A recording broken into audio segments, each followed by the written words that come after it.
Ladies, gentlemen, and destined ones of all ages, one of, if not the core experiences in Black Myth Wukong are the bosses. And while a lot of them are relatively easy to spot, some of them are much rarer to see. Enemies that a large portion of the player base is actually unlikely to find without at least some sort of guidance towards it. Things that would be crazy to find for yourself without fully exploring every single inch of each level. So today we're going to go over 15 of the most missable bosses in the first 4 chapters, where to find them, what they give you, and why you would want to actually do it as a result. We'll go in game progression order so you can always drop out before we overtake your progress if you aren't as far in yet. Starting off with chapter 1 then, the main one here is the secret area boss, Elder Jin Chi. This is the only real thing that you do in the chapter 1 secret area, so the main thing that you need is how to unlock this place. To do so, what you need to do is ring 3 different bells. From the outside the forest shrine in chapter 1, straight ahead from this, following the lit up path forwards, will bring you to the leader of the wolf guys in this area, who is himself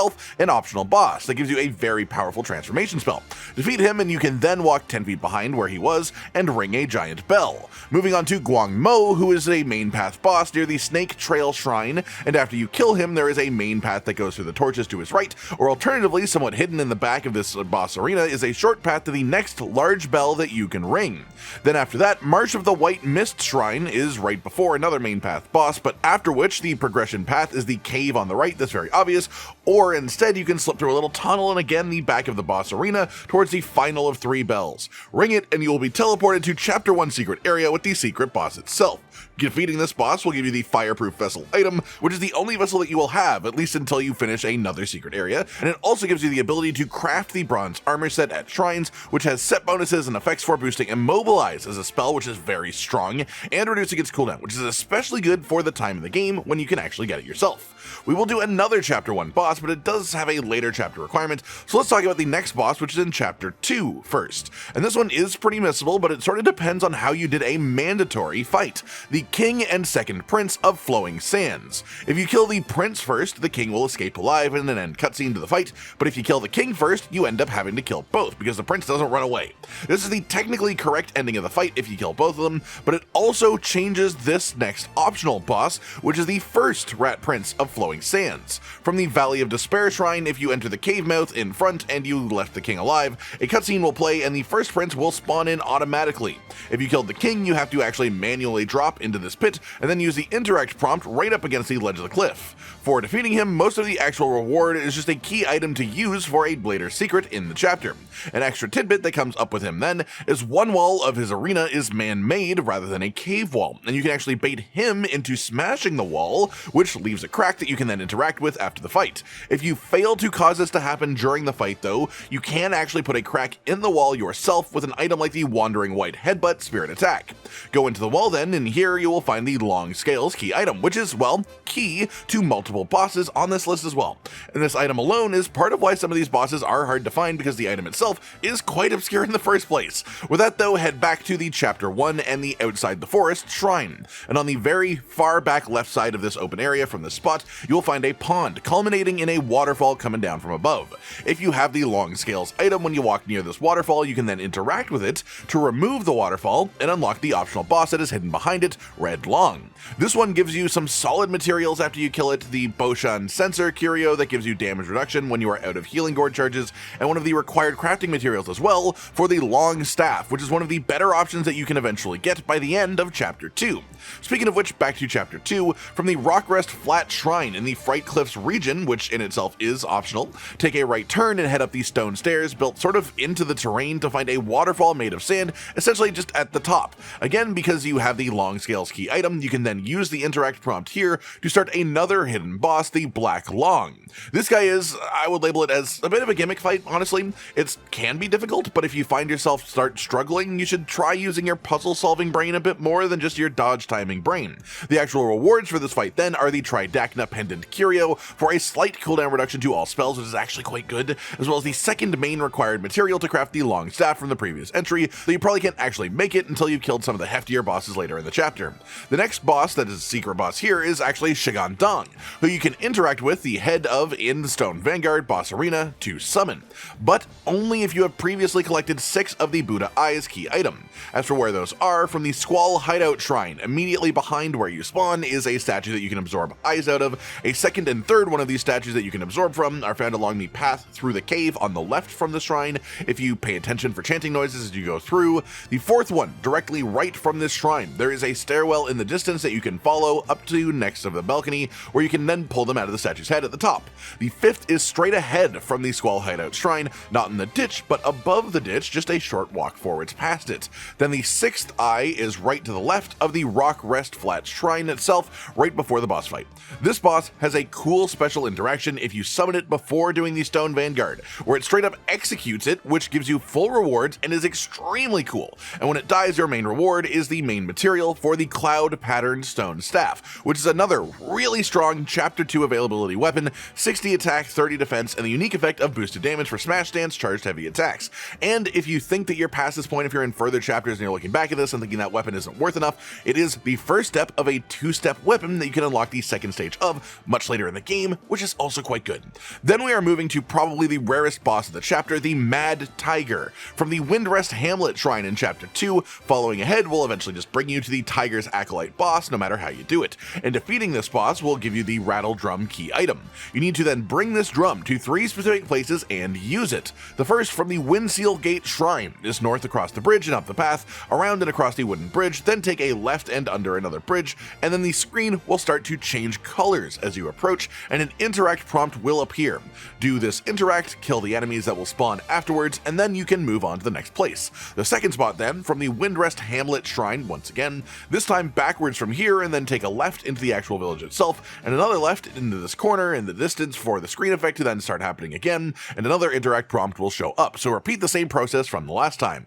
Then the third and final spot for this, from the Valley of Despair Shrine, you want to head back through the level into the village, and in the back of the village you can follow a path to the Earthwolf optional boss arena, where the Earthwolf would normally be, and out the back right side of this arena, from the side that you came in, is a little further path with another screen change effect and interact prompt as you approach, this time causing a cutscene that asks you to jump down a well.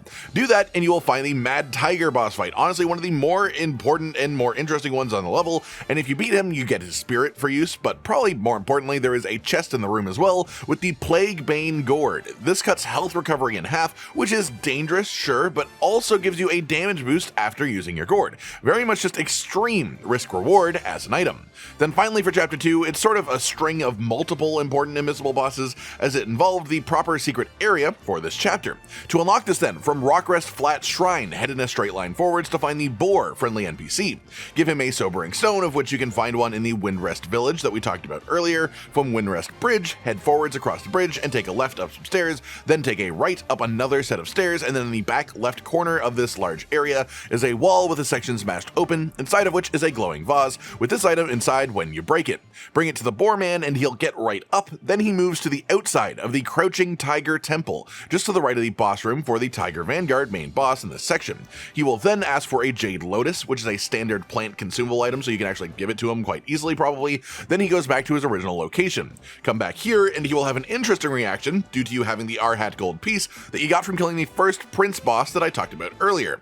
This turns him into a boss fight himself, after which you unlock the secret area for the level, which is actually 2 really solid further secret bosses pretty much back to back. As for the rewards that are inside of here, as I'd rather avoid spoiling the spot, the first boss gives the Tiger Tally Curio, which is an honestly exceptional item. Successive light attack hits boost general attack damage, great concept. And the second boss gives you the Wind Vessel, which is a notably direct counter to the final boss of Chapter 2, if you are still having any issues with them, as well as the ability to craft 3 of the 4 pieces of the Insect Armor, which gives you boosts centered around consumable usage. Moving on to Chapter 3 then, for our next bosses, the first available thing of note is technically not quite a boss itself, but I really need to mention it anyways, as it definitely is important. From the Snow Veiled Trail Shrine, you want to head right down into the snow rather than left up the stairs. If you follow this path downwards and back upwards up a hill all the way to its end, it will hit a sort of weird magical gate at the bottom of a giant pagoda. Interact with this to be brought to another sort of secret area called the Great Pagoda.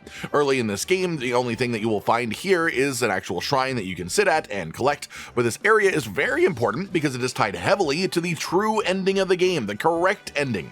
Basically, and to do that, one of the steps is complete the secret areas of Chapter 1, Chapter 2, Chapter 4, and Chapter 5, and then return to this exact spot after doing so. So it may not be relevant right now, but it is super important later to the actual off-the-beaten-path bosses, so it's worth talking about. Consider the fact that I didn't say the Chapter 3 secret area, and then I'm bringing you here and telling you to come back later, and I'll leave it at that. Past that, on the Turtle Island Shrine, this area can seem very just sort of run-throughable. It doesn't even show you the shrine before a boss fight starts, and after the boss fight, an NPC is immediately trying to yell at you to follow them. If instead you don't listen to them, you turn around, you go backwards, you'll find the shrine. Then if you go backwards again and then right from the shrine, you will find a secret boss, Cyan Long.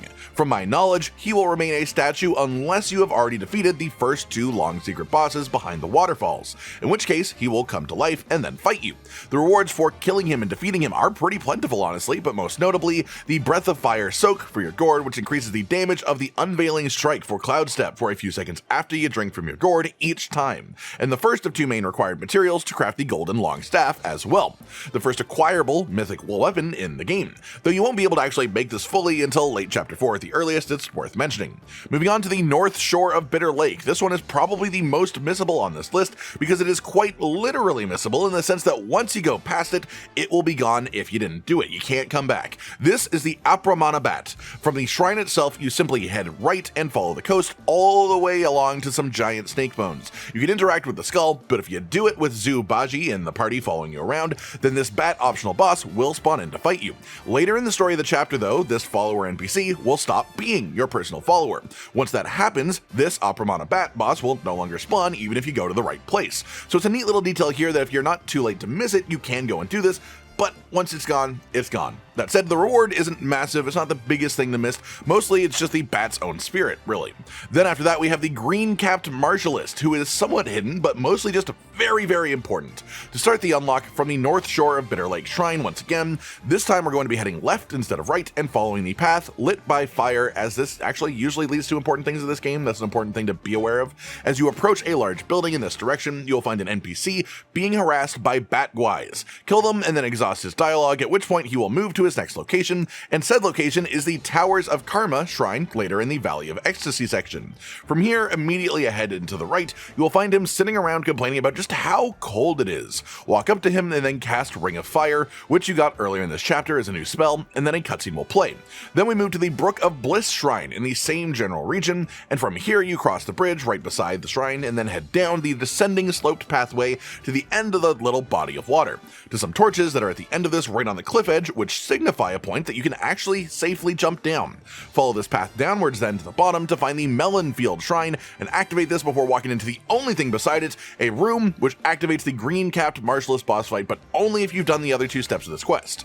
This one is super unique, but I'll let you discover most of the actual fight for yourself. Instead, just know that the reward for this fight is a full-on new spell, a very important part of your toolkit as well, and arguably one of the strongest things in the entire game, Spellbinder. After using this spell, it makes you fully unable to use any other spell, any spirits, any vessels, any of that stuff, only pure weapon attacks. This effect lasts until death, but the trade-off is that it always costs your maximum mana, which also means that you can't use spells before it unless you have a way to refill mana.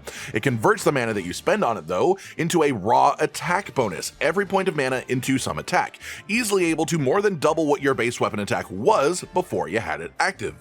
The next one then is not necessarily for the boss itself, though it is quite out of the way, but it is for a secondary way of doing it. From the Forest of Felicity Shrine, just walk a touch forwards to find a fox squy around the neck of a corpse that you can talk to. He will give you an item that lets you turn into a fox, and send you on your way for now. Then bring this all the way to New Thunderclap Temple, an area later in Chapter 3, and then from the Temple Entrance Shrine, you want to run forwards to the large building that is in front of this, come out of the back of it, and then you can go up the staircase behind it, specifically on the left side. You then want to follow the fence that is up here on your left until you find a gap in it to then head left and through.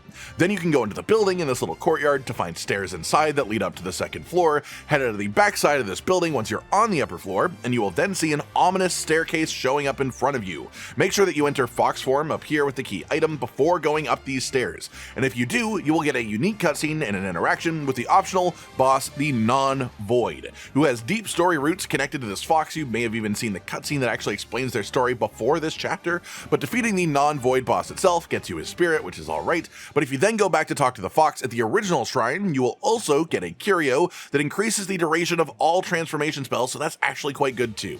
Then finally, let's just round off with a couple of important ones in Chapter 4, the first being the Venom Daoist. This guy shows up a couple of times through the chapter, and you have to find him both times to unlock Chapter 4's proper secret area. He's actually deeply tied to it. The first time is by the Pools of Shattered Jade shrine in the Webbed Hollow. This isn't a completely optional shrine, but it's easily found if you head up the ramp from the Upper Hollow shrine, then walk off of this wooden platform right here. Following this path forward, just the way that it goes to its natural end, will then lead you to the optional shrine quite simply. Once you are at the Pools of Shattered Jade shrine, then, through the small tunnel directly to your right filled with hanging cocoons, you will find a particularly large cocoon. If you beat on the cocoon, it will have a boss health bar labeled as Odd Cocoon, eventually bursting to reveal the Venom Daoist hidden boss. His rewards aren't really anything for this first encounter, honestly, but you need to have done this to make the second encounter happen later in the chapter, though the second one is far easier to find later on than this one is. Then past that, we have Yellow Loong, the final of the 4 hidden dragon bosses. From the Cliff of Oblivion main path shrine, a boss will be right in front of you. After you've killed that boss, it will actually turn into a sort of bridge. Cross the bridge, drop down, and follow along until you hit a fork in the road here, where the right side is torches signifying the main progress path, and the left side leads across a wooden bridge. Follow the wooden bridge path, and eventually you'll come out in a lush greenery kind of area with the relief of the Fallen Loong shrine quite prominently inside. About 10 feet to the right of the shrine itself is the boss. It is one of the hardest bosses that you will fight, honestly. Massive health bar, especially compared to other things in this chapter. Same thing with its damage too, but it's definitely a satisfying one to beat. As for the rewards of this one goes pretty hard, honestly, giving you the Golden Lining transformation spell, which lets you just turn into Yellow Loong in combat with a ton of crazy effects to it, including the ability to see through enemies, which is essentially parrying, the Golden Carp Curio, which increases the RNG drop rates on enemy kills, which is cool as hell, and importantly, the second main required material to craft the Golden Loong mythical weapon. The other materials just sort of come from the Yao Guai King bosses later in Chapter 4. Then finally, we have a frog. There are frogs in every chapter as bosses. It is tied to an achievement to find them all and kill them all, but while the first 3 chapters frogs are reasonably easy to find, this one is actually a bit tougher. From the Lower Hollow main progress shrine, turn around, and on the cave wall on your left side will be a little gap with an interact prompt that you can crawl through.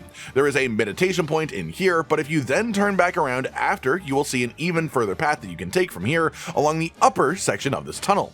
Follow this along until you hit a pond, and in this pond will be the poisonous cave frog hidden optional boss. The rewards are pretty much just materials and progress towards the achievement, honestly, but this one is relatively well hidden away, so I thought it was worth mentioning here.